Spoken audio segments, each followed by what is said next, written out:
A depressão é mais do que tristeza. Quando estamos saudáveis, conseguimos passar pela tristeza e rapidamente nos recuperar. Quando temos processos de luto, perdemos coisas que são importantes, ou até mesmo quando o nosso time perde, quando estamos saudáveis, passamos rápidos por isso. Já na depressão, a gente pode observar uma persistência da tristeza. E junto com a tristeza, normalmente encontramos um desânimo, desprazer e desmotivação para fazer aquelas coisas que normalmente nós fazemos. Então, quando observamos a persistência da tristeza por pelo menos 2 semanas, geralmente aliadas ao desprazer e à desmotivação, podemos sim estar falando de um diagnóstico de depressão.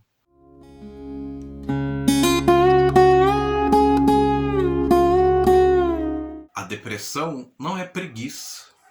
A depressão não é desvio de caráter. A depressão não é falta de fé, não é falta de crer em Deus. A depressão é uma doença. E a depressão é coisa séria. Mas por que a depressão então é mais do que a tristeza? Porque além dessa persistência do tempo, a depressão vai englobar outros sintomas que podemos observar. Então, uma alteração de apetite para mais ou para menos que seja bem marcante, bem fora da média ali do que a pessoa está acostumada.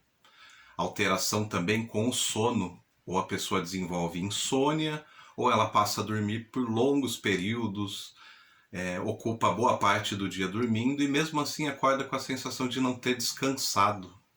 É possível observar agitação motora ou lentidão motora. Então, a forma como a pessoa se movimenta, as suas descargas motoras passam a ser atípicas, um pouco diferente do que ela estava acostumada. É possível observar em quadros de depressão sensações de fadiga, um cansaço excessivo e que seja desproporcional às tarefas realizadas. Então vamos imaginar que a pessoa não fez nenhuma tarefa extenuante, mas mesmo assim ela se sente muito cansada, como se estivesse sem energia para fazer as suas tarefas ali do dia a dia. Também podemos observar em alguns quadros de depressão dificuldades de memorização. A gente começa a esquecer de coisas simples, às vezes ali da nossa rotina, onde que deixou a chave, onde que estacionou o carro, onde é que está aquela roupa que eu preciso. Né? Também dificuldades de se manter focado, com a atenção direcionada para o que se precisa, uma lentidão de raciocínio. Também é importante observar alterações na autoestima. É muito comum pessoas que estão deprimidas começarem a se sentir extremamente culpadas por não estarem com energia suficiente, com disposição, com motivação para fazer as suas tarefas cotidianas. É muito comum, então, no quadro de depressão, a pessoa começar a se sentir um fardo para os outros. Eu só dou trabalho, eu sou um problema para todo mundo, ninguém vai me entender, ninguém vai querer me ajudar. E essa desvalorização de si mesmo é muito comum em casos de depressão. Em alguns casos mais extremos, também podemos observar a questão da ideação suicida.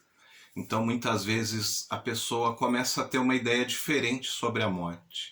Ela pode não estar necessariamente pensando exatamente em dar um fim na sua vida, mas ela começa a entender que está muito cansada de tudo, começa a pensar então que a morte poderia dar um fim nesse sofrimento. Todas essas alterações cognitivas podem estar associadas com o diagnóstico de depressão. Lembrando que a depressão é uma doença, você não precisa e nem deve passar por isso sozinho.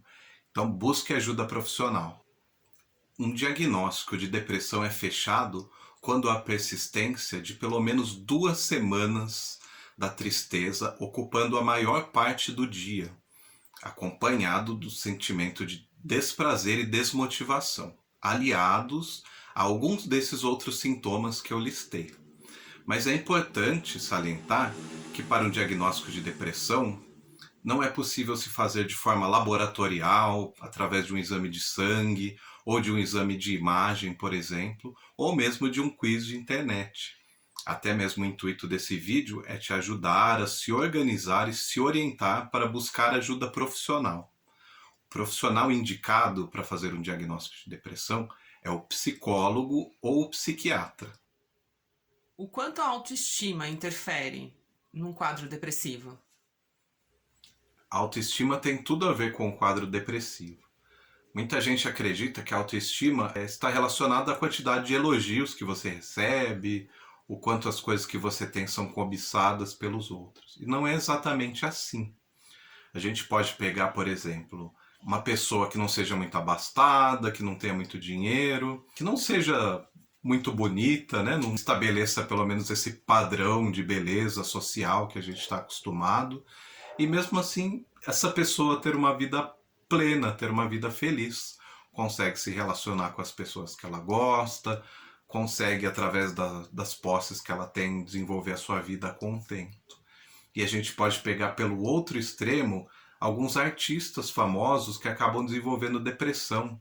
Né? Por exemplo, um caso que chocou muita gente, que é do ator Jim Carrey, um cara relacionado à comédia, né? Um cara extremamente engraçado ali, que fez, por exemplo, o Máscara lá nos anos 90, Ace Ventura, um ator assim cheio de caretas, extremamente engraçado, carismático. De repente, ele faz uma revelação bombástica que ele tem depressão. Além de outros vários exemplos que a gente pode citar. A autoestima diz mais respeito aos valores que a pessoa dá para aquilo que ela é e o que ela tem, e não sobre as influências externas, sobre o que os outros acham a respeito disso. A Organização Mundial da Saúde, a OMS, estima que mais de 300 milhões de pessoas estejam enfrentando a depressão nesse momento. E a depressão é uma doença altamente incapacitante, afastando muitas pessoas dos seus postos de trabalho e de atividades importantes para ela, como até mesmo o convívio social e suas atividades de lazer. O DSM diz que há mais mulheres do que homens com depressão. O que você acha disso? Então, o DSM é um manual estatístico diagnóstico da psiquiatria, né? Que ele vai falando dentro daquele tempo que foi colhida a informação, que essa era a realidade exposta. Então, assim, historicamente, sim, o diagnóstico de depressão é mais comum em mulheres. Ao longo dos anos dessa minha experiência clínica, eu noto que as mulheres buscam mais ajuda. É mais natural para a mulher aqui da nossa realidade buscar o psicólogo para diagnóstico e tratamento. Mas, de algum tempo para cá, principalmente com o início da pandemia do Covid-19, eu percebo uma mudança drástica na quantidade de homens que têm procurado também a psicoterapia. Então é importante que a gente fique atento das próximas vezes, nas próximas publicações, para ver se isso se confirma, se continua assim. O que pode levar uma pessoa a desenvolver um quadro depressivo? Para desenvolver uma depressão, é necessário observar o fator que chamamos de biopsicossocial.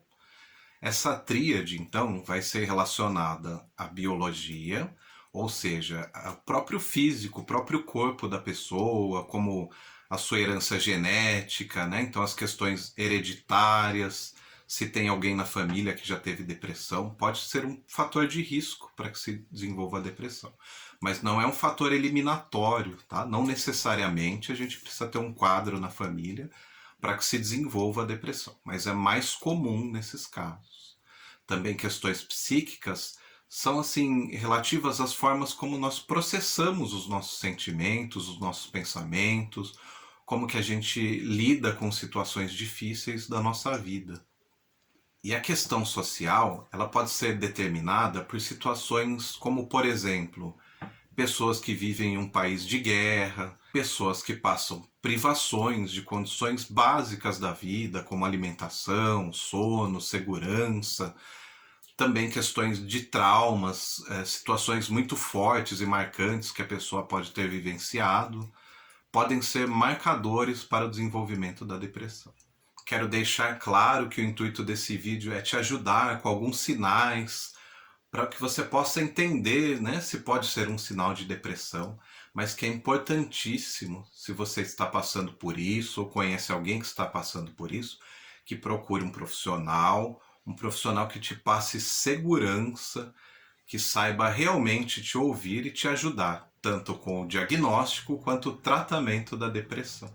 Os quadros leve e moderado de depressão respondem muito bem ao tratamento da psicoterapia. Muitas vezes, apenas a psicoterapia é suficiente para que a pessoa saia desse estado depressivo. Nos quadros mais graves, o uso de medicamento é extremamente recomendado para que, principalmente no início do tratamento, haja uma remissão dos sintomas. Mas é através da psicoterapia que a pessoa consegue ressignificar os seus pensamentos e sentimentos, podendo se livrar da depressão e ter uma vida mais saudável. Há maneiras de prevenir a depressão? Há maneiras de prevenir a depressão.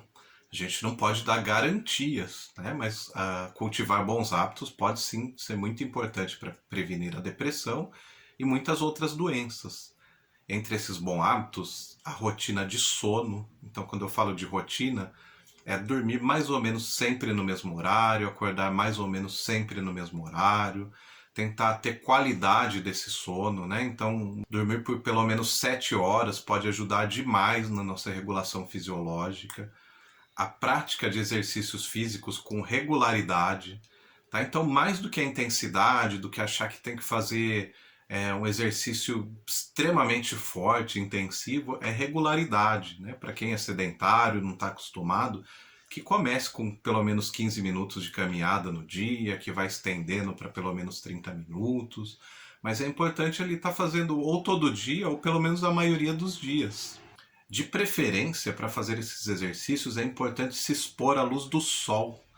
A luz do sol ajuda na produção de serotonina do corpo, que é um dos neurotransmissores fundamentais nos quadros depressivos. Também é importante cultivar boas relações sociais, né? Parece um pouco simplificado, né? Às vezes a relação social que a gente tem é complicada, é cercada de vários fatores, mas tem coisas que a gente consegue sim controlar, né? Quantas vezes a gente não está inserido, por exemplo, num círculo de amizade que não é muito produtivo, pessoas que fazem muita questão de deixar a gente sempre para baixo, que não colaboram, que não têm empatia.